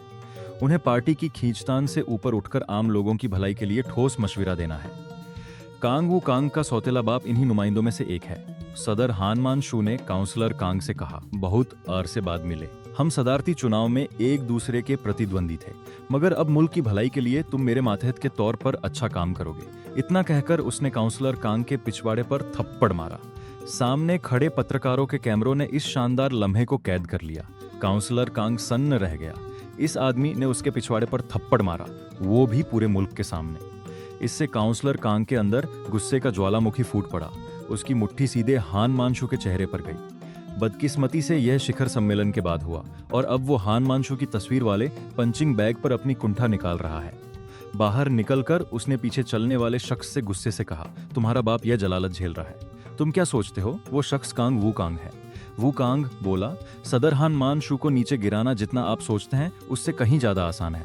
बस हमें उनकी सियासी बुनियाद को तबाह करना है, और वो बुनियाद है यूथ रिहेबिलिटेशन सेंटर, यानी सुधार केंद्र। काउंसलर कांग बोला, क्या मैंने तुम्हें वहीं नहीं भेजा? कितना आगे बढ़े? वुकांग बोला, इस दौरान सुधार केंद्र में मैंने जो भयानक चीजें देखी हैं उसकी बुनियाद पर यह साफ है कि वो जगह बिल्कुल वैसी नहीं है जैसा सदर ने आवाम को यकीन दिलाया था। वो बच्चों को एक दूसरे के खिलाफ तशद्दुद करने पर मजबूर करते हैं। हर तरह का जुल्म बेलगाम है। वो अपने मनोरंजन के लिए जानबूझकर बच्चों की लड़ाइयों अनदेखा करते हैं। सच्चाई यह है कि वो जगह बिगड़ैल बच्चों को सुधारने के लिए नहीं, बल्कि उस आड़ में बनाया गया जीता जागता जहन्नम है। यह सुनकर काउंसलर कांग खुशी से ताली बजाने लगा। तो यह सुधार केंद्र हान मान शू की कमजोर नस है। वो कांग ने तस्दीक की, बिल्कुल सही। मैंने जो बयान किया है सिर्फ उसे मीडिया में लीक करना ही हान मान शू को गिराने के लिए काफी होगा। मगर उसके सौतेले बाप ने कहा कि वो बहुत जल्दबाजी कर रहा है। अकेला ये काफी नहीं, ये बच्चे आखिरकार मुजरिम हैं। शिकार बने लोग नहीं चाहते कि इन्हें हल्की सजा मिले। और फिर हान मान शू भविष्य में इंसानी हकूक के मसलों में सुधार का वादा करके इस लीक को रफा दफा कर सकता है। इसलिए कुछ और धमाकेदार खोदना होगा। आज सुधार केंद्र ने मुजरिम बच्चों के लिए केकड़े की सजा रखी है। हर किसी को अपने जिस्म को केकड़े की तरह मरोड़ना है, सिर पीछे की तरफ। यह निदेशक के रोजाना के मजों में से एक है। मिनशू अपना जिस्म मोड़े हुए पूरा कांप रहा है, मन ही मन गालियां दे रहा है। कब खत्म होगा ये बकवास, बस हद हो रही है। अचानक एक गार्ड उसके पास आकर खड़ा हो गया। उसकी नसें तन गई, चिल्लाया, केकड़ा केकड़ा। मगर जब उसने गार्ड को पहचाना तो राहत का इसकी सांस ली, क्योंकि वो गार्ड वुकांग था। उसके पास आकर वुकांग चिल्लाया कि बाहर आओ, व्यक्तिगत ट्रेनिंग के लिए। यह सुनकर मिनशू बेहद खुश हुआ। सोचा कि वुकांग उसके साथ खास सलूक कर रहा है। मगर उसका इंतजार एक अलग तरह का केकड़ा अभ्यास था, जिसमें पेट के बल लेटकर सारे अंग ऊपर उठाकर टिकाने हैं। वुकांग ने माफी भरे लहजे में बताया कि अगर उसके साथ नरमी बरती तो बाकियों को शिकायत होगी और निदेशक को शक हो सकता है। यह सुनकर मिनशू ने उस पर गुस्सा उतारा। वुकांग बोला कि उसने इसलिए बाहर बुलाया है ताकि योजना का दूसरा मरहला समझा सके। यह यूथ रिहेबिलिटेशन सेंटर इनाम और सजा का पॉइंट सिस्टम चलाता है। खास काम पूरे करने पर इनामी पॉइंट मिलते हैं, नियम तोड़ने पर कटते हैं। सो इनामी पॉइंट जमा करो तो पैरोल की समीक्षा के काबिल हो जाते हो। जितने ज्यादा पॉइंट कटेंगे, समीक्षा की तारीख उतनी पीछे धकेली जाएगी। तुम्हारा मौजूदा स्कोर 50 है। 2 बार तन्हाई कैद और 1 बार सामूहिक मारपीट। तुमने एक भी इनामी पॉइंट नहीं कमाया। मिनशू ने पूछा, पॉइंट कैसे कमाऊं? यह सुनकर वुकांग ने एक दरख्वास्त फॉर्म निकाला। अभी तुम्हारे लिए सबसे तेज इनामी पॉइंट कमाने का तरीका है अपनी मर्जी से किचन क्रू का मददगार बनने की दरख्वास्त देना। मगर मिनशू जानता है कि उसने पहले ही किचन क्रू के सरदार को नाराज कर रखा है। अब उनका मददगार बनने जाना शेर के मुंह में खुद को पेश करना है। इसलिए वो जमीन पर वापस गिर पड़ा और बोला, किचन क्रू में जाने से अच्छा मैं जिंदगी भर यहीं पड़ा रहूंगा। वो लोग मुझे मार डालेंगे। यह सुनकर वुकांग ने आ भरी। ठीक है, किचन क्रू के अलावा कोई और रास्ता ढूंढता हूँ। दोपहर की कठोर ट्रेनिंग के बाद मिनशू पूरी तरह निचुड़ चुका था। मगर जैसे ही सोने लगा, आसपास की भनभनाहट ने नींद उड़ा दी। उसने जोर से मेज पीटी और पूछा, क्या उस आदमी को सच में इतनी गंदी आवाजें निकालने की जरूरत है? आवाजों का जरिया 3 पुराने कैदी थे जो सफाई कर रहे थे। सफेद बालों वाले ने मिनशू के कमरा सरदार बनने के बाद अपनी बॉबी हालत से छुटकारा पा लिया था। एक पुराने कैदी ने समझाया कि इस तरह गुनगुनाने से काम करने में मदद मिलती है। बस बैठे रहो, जल्दी सफाई खत्म हो जाएगी। मिनशू ने ठोड़ी पर हाथ रखा। सोचा कि इस तरह पॉइंट कमाने का तरीका काम नहीं करेगा। एक क्लासरूम साफ करने से बस 1 पॉइंट मिलता है। 100 तक पहुंचने में जन्म बीत जाएगा। तभी अचानक 2 गार्ड क्लासरूम का दरवाजा खोल कर आए। पूछा, सफाई हो गई? मिनशू ने जवाब दिया, बस होने ही वाली है। गार्ड ने उसे अकेले अगली जगह जाने को कहा, क्योंकि किसी ने उसकी तरफ से अतिरिक्त वॉलंटियर काम की दरख्वास्त दी है। मिनशू ने सोचा कि वो कांग ने उसके लिए कोई और जुगाड़ कर लिया। खुशी से गार्ड को सलाम ठोका। मगर जब वो वहां पहुंचा तो खुश होने की बजाय उसका दिल बैठ गया। उसे किचन क्रू यूनिट में भेज दिया गया था। इस वक्त मिनशू के मन में भयानक कड़वाहट है। क्या तय नहीं हुआ था कि मुझे किचन क्रू में नहीं भेजेंगे? झांगदाबो ने एक वक्त मुल्क एच का सबसे बड़ा शेफ बनने का ख्वाब देखा था। उसका दायां हाथ ट्रेनिंग की बदौलत न सिर्फ 3 किलो की कच्चे लोहे की कढ़ाई आसानी से चला सकता है, बल्कि 2 किलो का मसाला एक झटके में उछाल सकता है। उसका बायां हाथ खासतौर पर नाजुक काम के लिए। उसके खाने की बुराई करना झांगदाबो की तौहीन के बराबर है। कैफेटेरिया में आने वाले बदमाश बच्चे बस शिकायत करते हैं कि खाना बकवास है और उसकी भयानक निगाहों का सामना करते हैं। मगर झांगदाबो जानता है कि खुद को रोकना जरूरी है, क्योंकि यहाँ उसके जैसी पाक कला वाला कोई नहीं। या तो कड़ाही में आग लगाकर चिल्ला रहे, या जली हुई काली तरल की कढ़ाई पकड़े दावा कर रहे हैं कि इसे तेल में बदल देंगे। कढ़ाई दर कढ़ाई पाकला की तबाही इन सामग्रियों को बर्बाद होते देखकर वो बस आंसू बहाते हुए रोकने को कह सकता है। हालांकि दिल चाहता है कि इन सबके टुकड़े कर दे, मगर आखिर ये उसकी टीम के लोग हैं तो बस बर्दाश्त करता है। बिल्कुल, मगर आज ली मिंशू अलग है। उसने उसकी टीम को नाराज किया है। तो अगर मिंशू की पाक कला बाकी सब जैसी बेकार निकली तो उसके पास खाना पकाना सिखाने की आड़ में पुराने और नए दोनों हिसाब चुकाने का बहाना होगा। यह सोचकर उसने बिना झिझक लोहे की कढ़ाई उठाई और मिंशू पर झपटा। हालांकि मिंशू ने बस 2 साधारण घरेलू पकवान बनाए और किचन क्रू का सरदार जो एक पल पहले उसे मारने पर तुला था पूरी तरह सन्न रह गया। तो झांग दाबो ने हमला नहीं किया, बल्कि खुशी से मिंशू को उठा लिया। रोते हुए बोला, आखिर मैंने तुझे पा ही लिया, मुझे पता था यह दिन आएगा। इस मोड़ से मिंशू न सिर्फ कमरे का सरदार बना, बल्कि किचन क्रू सरदार झांग दाबो का खजाना भी बन गया। इसी बीच स्टोर रूम में दावत उड़ा रहे। किचन क्रू के सदस्य इस बात से परेशान थे। किसी ने सुझाव दिया कि झांग दाबो और ली मिंशू के बीच लड़ाई करा दी जाए, मगर झांग दाबो के मौजूदा रवैये को देखते हुए ये करीब करीब नामुमकिन है। अब वो इकलौता उपाय सोचते हैं कि मिंशू के खाने में कूड़ा मिला दिया जाए, जिससे उसका जायका खराब हो जाए और झांग दाबो का उसके बारे में नजरिया बदल जाए। थोड़ी देर बाद सबके चेहरे उम्मीद से चमक उठे, काम शुरू करने को है। मगर उसी वक्त दरवाजा खुलने की आवाज ने उनकी आंखें फाड़ दी। नया गार्ड कांग आया है। दिलचस्पी से बोला, मैं हमेशा सोचता था कि आखिर सामान गायब क्यों हो रहा था, तो तुम चूहे थे। खैर, तुम चूहों ने सामान चुराया है तो अंजाम भुगतोगे।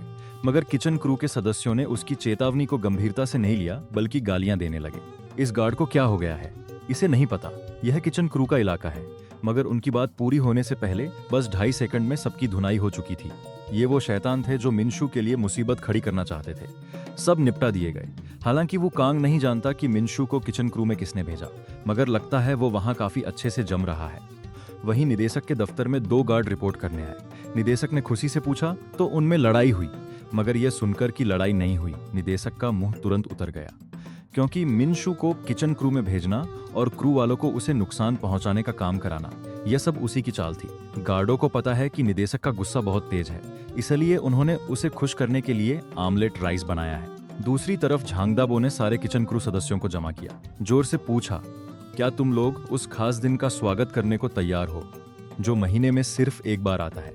इतना कहकर उसने साबुन की एक टिकिया निकाली और उसे कद्दूकस करके बारीक टुकड़े किए। उन्हें एक बर्तन में डाला। साबुन के टुकड़ों से 2 गुने से ज्यादा जैतून का तेल डालकर भाप के पानी में गर्म किया। फिर थोड़ा बारीक रोलर पाउडर छिड़का। विटामिन ई की खातिर थोड़ा संतरे का रस निचोड़ा। आखिर में अपनी ताकतवर बाहों से जोरदार हिलाकर तैयार किया। एक गाढ़ा नमी देने वाला और लजीज दिखने वाला तरल तैयार हो गया।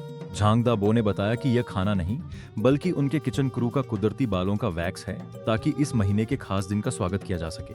वो हमेशा ऐसा करते हैं। मगर मिंशू अभी भी नहीं समझ पाया कि किस खास दिन के लिए बाल संवारने की जरूरत है। झांग दाबो बोला, क्योंकि आज नई सप्लाई आने का दिन है। आज हमें महिला सुधार केंद्र की लड़कियों को देखने का मौका मिलता है। हर महीने कैफेटेरिया को सप्लाई मिलती है और हमें यह सप्लाई महिला सुधार केंद्र के किचन क्रू के साथ बांटनी होती है। यही किचन क्रू में होने का इकलौता फायदा है। इस दिन हम अपने बाल संवार कर समझदार दिखते हैं और अपने चौड़े कंधों से सामान ढोते हुए दिखावा करते हैं। मगर मिंशू को बिल्कुल उल्टा बर्ताव मिला। लड़कियों के एक झुंड ने उसे घेर लिया, न सिर्फ ये कहते हुए कि वो कितना प्यारा और छोटा है, बल्कि खुद पूछ रही थी कि क्या उसे मदद चाहिए। यह दूर से देखकर झांग दाबो को बेइंतहा जलन हो रही थी। सोच रहा था कि यह आदमी काम से भाग रहा है और लड़कियों से इश्कबाजी कर रहा है। मगर तभी एक छोटे कद की लड़की ने झांग दाबो की पीठ पर हल्की थपकी मारी। उसने एक लिफाफा निकाल कर दिया, याद दिलाया कि जल्दी लो, इससे पहले कि उसकी लीडर देख ले। लिफाफा लेते ही झांग दाबो का चेहरा सुर्खलाल होया। वो 7वें आसमान पर था। उसकी निगाहों में वो लड़की चुप रहने का इशारा करती हुई चली गई। उसके दिमाग में पहले से ही उसके साथ शादी हो चुकी थी। उसने 5 बच्चों के नाम भी सोच रखे थे। कल्पना में उसके चेहरे से खुशी के आंसू बह रहे थे। मगर जब उसने लिफाफा खोलकर पढ़ा तो उसका चेहरा मुर्दे जैसा सफेद पड़ गया, क्योंकि यह प्रेम पत्र उसके नाम नहीं था। यह ग्रेड ए के कमरे के सरदार ली मिंशू के नाम भेजा गया था। इसी बीच स्टोर रूम में मिंशू थकान से हाँफ रहा था। समझ नहीं आ रहा कि किचन क्रू के बेवकूफ आखिर क्यों सिर्फ लड़कियों का सामान ढोने में लगे हुए हैं, जबकि अपना सामान भी उठाना है जो अभी तक पड़ा है। जैसे ही वो दूसरी जगह जाने को उठा, झांग दाबो अचानक उसके पीछे आकर बोला, क्या तुम ग्रेड ए के कमरे के सरदार हो? मिंशू ने उलझन में पुष्टि की, हाँ मैं हूँ। झांग दाबो ने फिर पूछा, क्या तुम्हें पता है 22 नवंबर कौन सा दिन है? मिंशू बोला, सच में नहीं पता। झांग दाबो के माथे पर नसें फूल आईं। बोला, यह मेरी शादी की सालगिरह है जो 3 साल बाद होगी। और क्या तुम जानते हो यह कौन है? इस वक्त मिनशु थोड़ा सहम गया। पूछा हुआ क्या? मगर झांगजाबो उस पर गरजा। ये मेरे 5वें बच्चे का नाम है। अगर तुमने मुझे धोखा ना दिया होता तो वो एक पोनी टेल वाली लड़की होती जो इस खूबसूरत दुनिया में आती। इतना कहकर झांगदाबो ने मुट्ठी उठाकर मिनशु पर हमला बोला। तू चोर जिसने मेरी बीवी चुराई, मैं तुझे मार डालूंगा। मिनशु ने हाथ उठाकर कहा, मैंने कुछ नहीं किया। मगर झांगदाबो की मुट्ठी पहले से ही उसकी तरफ आ रही थी। कोई चारा नहीं, मिनशु बचा। वो मुक्का एक लोहे के डिब्बे को छेद गया। अगर जरा भी ना बचता तो उसकी खोपड़ी चूर हो जाती। हालांकि मिनशु अभी हालात पूरी तरह नहीं समझ पाया, मगर एक दुश्मन जो उसे मारना चाहता है उसके सामने वो बिना झिझक पलटवार करता है। मगर झांगदाबो ने उसका टखना पकड़कर जोर से जमीन पर दे मारा और मुक्के बरसाना चाहता था, मगर लोहे के डिब्बों ने उसकी हरकत में रुकावट डाली। मिनशु ने इस मौके का फायदा उठाकर मुक्कों से हमला किया, मगर पास पहुंचने से पहले ही मुक्का खा गया। उनकी ताकत का फर्क बहुत ज्यादा है। ना सिर्फ उसकी बाहें लंबी हैं, बल्कि ताकत ही दूसरे दर्जे की है।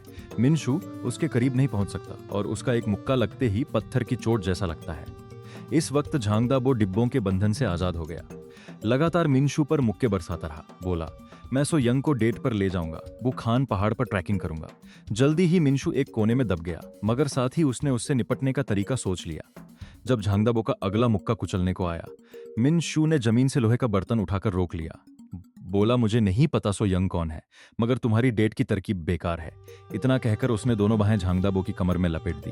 पूरा जोर लगाकर उसे पलटने और कोने में धकेलने की कोशिश की। फिर वही तरीका इस्तेमाल किया जिससे उसने सिहान को हराया था। हालात पलटने के लिए अच्छा सोचा, मगर वो उसे 1 इंच भी नहीं हिला पाया। उल्टा झांगदाबो ने एक हाथ से उसका सिर पकड़कर हवा में उठा लिया। ली मिनशु, तूने मेरा पवित्र प्यार और मेरे बच्चों का मुस्तकबिल चुराया तो मौत की सजा कबूल कर। इस गंभीर लम्हे में मिनशु ने आटे का एक बोरा पकड़ा और बिना सोचे झांगदाबो के मुंह पर दे मारा। इसी दौरान लड़कियों का किचन क्रू शिकायत कर रहा था कि ये काम बहुत थका देने वाला है। उन्होंने घर पर तो कभी बर्तन तक नहीं धोए और अब उन्हें यहाँ बावर्ची बनना पड़ रहा है। पास में सामान छांट रही एक लड़की को उनकी गिनती में एक फालतू डिब्बा दिखा। यह जरूर लड़कों के सुधार केंद्र का होगा। उसने दूसरी लड़कियों से पूछा, क्या यह डिब्बा वहां पहुंचा दूं? उसके कहते ही एक लड़की बोली, जरूरत होगी तो खुद आकर ले जाएंगे। झांगदाबो इतना डरावना लगता है, वहां जाने की हिम्मत नहीं होती। दूसरी आवाज आई, बिल्कुल सही। मैंने सुना उसने एक बार चोंगशू नाम के लड़के को पीट पीट कर संस्था से बाहर निकलवा दिया था। जब कोई पहुंचाने को तैयार नहीं हुई तो एक काले बालों वाली लड़की ने अपनी मर्जी से डिब्बा उठा लिया। वो जाने को तैयार है। उसे तो झांगदाबो काफी प्यारा भी लगता है। उधर स्टोर रूम में एक जानलेवा पीछा चल रहा है। मिनशु अपने छोटे कद का फायदा उठाकर झांगदाबो को चारों तरफ चक्कर लगवा रहा है। जल्दी ही झांगदाबो की सारी ताकत खत्म हो गई। हांफता हुआ चिल्लाया,